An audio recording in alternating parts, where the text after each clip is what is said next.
পরিবর্তন হবে না। কিন্তু কিছু কিছু তাকদীর আছে যা দোয়ার মাধ্যমে পরিবর্তন হয়। আল্লাহর ওলি একদিন ধ্যানে মগ্ন ছিলেন, মুরাকাবায় বসে গেছে। বসে যাওয়ার পরে তিনি মুরাকাবার ভিতরে দেখতেছেন প্রথম আসমান, দ্বিতীয় আসমান, এভাবে দেখতে দেখতে দেখতে দেখতে দেখতেছেন বান্দাদের তাকদীর লেখার একটা তালিকা লেখা আছে। তালিকার ভিতরে দেখেন ওই জামানার আরেকজন বুজুর্গ আল্লাহর ওলি, তার মরণটা লেখা ওই তাকদীরে লেখা আছে যে তার ইমানি হালাতে না, বেঈমান হালাতে তার মরণ হবে। আমাদের কোন মসজিদের ইমাম সাহেব যদি বেঈমান অবস্থায় মারা যায়, শুনতে আশ্চর্য শোনায় না? জামানার আল্লাহর ওলি, মুরাকাবা ভেঙে গেছে। কি দেখলাম?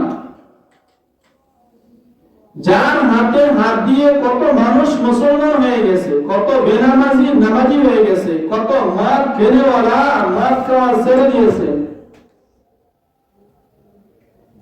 এমন এক ব্যক্তি, তার তাকদীর লেখা তার বেঈমান হালাতে মউত। এখন তাকদীরে যেটা লেখা আছে ওর বিরুদ্ধে দোয়াও চলে না।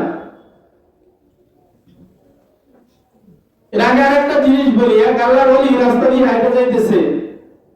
ওই যে বর্ষার সিজনে দেখবেন পানি যখন ঢল আসে, পানি তখন আর বাদ কিছুই মানে না, সব ভাইয়া চুরে নিয়ে যায়।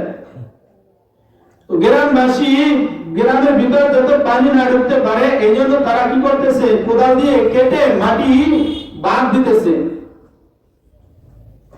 তো আল্লাহর ওলিকে বলছেন আমাদের সাথে তুমিও শরীক হও, যেহেতু তুমি এই গ্রামে বসবাস করো।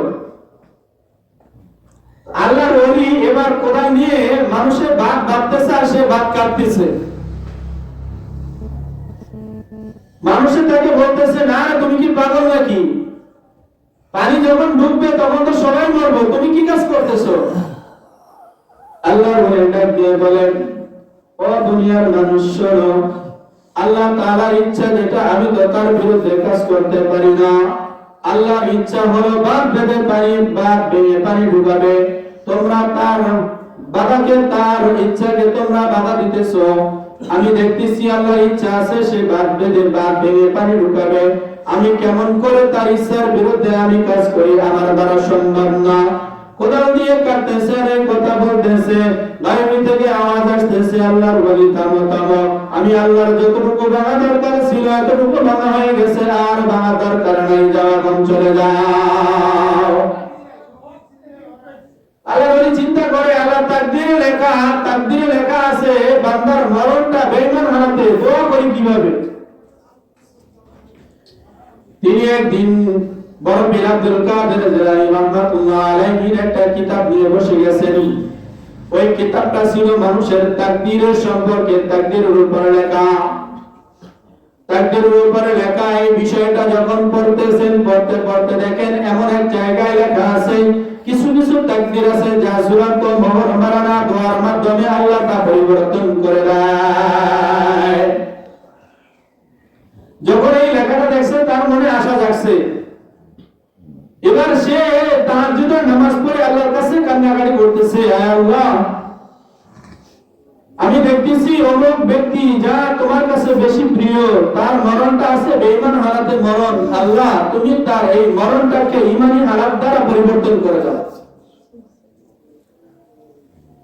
আল্লাহর ওলি দোয়া করে যখন নামাজ শেষ করে আবার মুরাকাবায় বসে গেছে, এবারে তাকদীর পড়তে পড়তে দেখেন আল্লাহ তাআলা ওই বুজুর্গের মরণটা বেঈমান হালাত পরিবর্তন করে ঈমানি হালাতে মওত দান করছে। সুবহানাল্লাহ।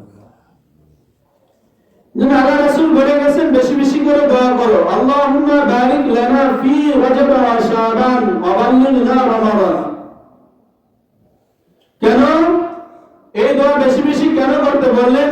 যে আল্লাহ একটা ফজিলতপূর্ণ মাস আসতেছে, ওই মাসে আমাদের হায়াতকে দীর্ঘায়িত করে ওই মাসের ফজিলত অর্জন করার তৌফিক আমাদেরকে দান করো। এই দোয়াটা আমাদের বেশি বেশি করা দরকার। আল্লাহুম্মা বারিক লানা ফি রজব ওয়া শাবান অবাল্লিগনা রমাদান। যদি আরবিতে না পারি কমসে কম বাংলায় বলবো, আল্লাহ রজব এবং শাবান মাসের বরকত আমাদেরকে দান করেন, রমজান পর্যন্ত আমাদের হায়াতকে দীর্ঘায়িত করে দেন। আমরা এখানে যারা বসে আছি, আমাদের মরণ কখন আসবে এটা আমাদেরকে জানা আছে? কেউ বলতে পারবে যে অমুক দিন মরবো? এটা কারো গ্যারান্টি আছে? দোয়া করতে আমাদের সমস্যা কোথায়? তাকদীর, যেহেতু কিছু কিছু তাকদীর আছে যেটা দোয়ার মাধ্যমে পরিবর্তন হয়, আমরা দোয়ার মাধ্যমে যদি আমাদের হায়াতকে একটু বাড়াই নিতে পারি, একটু ইবাদত বন্দী করতে পারি, তাহলে আমাদের সমস্যাটা কোথায়? এক সাহাবী রাত্রেবেলা ঘুমের ঘরে স্বপ্ন দেখেন দুই ভাই এসে আল্লাহ রাসূলের কাছে মুসলমান হয়ে গেছে। মুসলমান হওয়ার পরে এক ভাই যুদ্ধের ময়দানে গিয়ে শাহাদাত বরণ করছে, শহীদ হয়ে গেছে। আর এক ভাই 1 বছর পরে ঘরের ভিতরে স্বাভাবিক মরণ যেটা ওইটা তার নসিব হয়েছে, স্বাভাবিক মৃত্যু হয়েছে ঘরের ভিতরে 1 বছর পরে। তারা রাসূলের সাহাবী এবার স্বপ্ন দেখে 1 বছর পরে যিনি মারা গেলেন, এক বছর পরে যিনি মারা গেলেন, শহীদি ভাইয়ের থেকে আগে এই পরে যে মারা গেছে সে আগে জান্নাতে চলে গেছে। সাহাবী আশ্চর্য বোধ করলেন, জানে যে আল্লাহর রাস্তায় শহীদ হয়ে গেছে, তার তো আগে জান্নাতে যাওয়ার কথা। যার স্বাভাবিক মরণ হলো, সে 1 বছর পরে মরলো, সে কিভাবে আগে জান্নাতে যেতে পারে? আল্লাহ রাসূলের কাছে আসছে। আল্লাহ রাসূলের কাছে এই স্বপ্ন যখন বর্ণনা করছে, আল্লাহ রাসূল বলেন, এটা আশ্চর্যের কি আছে? কেন তুমি দেখো নাই এই 1 বছর যিনি হায়াত পাইলেন, এই 1 বছরের ভিতর একটা রমজান কি সে পায় নাই? জি ইয়া রাসূলুল্লাহ, 1 বছরের রমজান সে পাইছে। বলে দুইটা ঈদ কি পায় নাই? বলে পাইছে। শবে কদর পায় নাই? পাইছে। শবে বরাত পায় নাই? পাইছে। 5 ওয়াক্ত নামাজ দৈনিক পড়ে নাই? বলে পড়ছে। নফল ইবাদত করে নাই? করছে। তাহলে এটা আশ্চর্যের কি হলো? যার 1 বছরের ভিতর এত আমল আছে, তার তো জান্নাতে আগে যাওয়ারই কথা।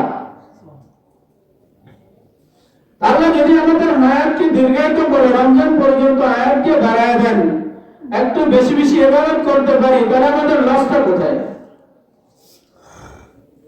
জন্য বেশি বেশি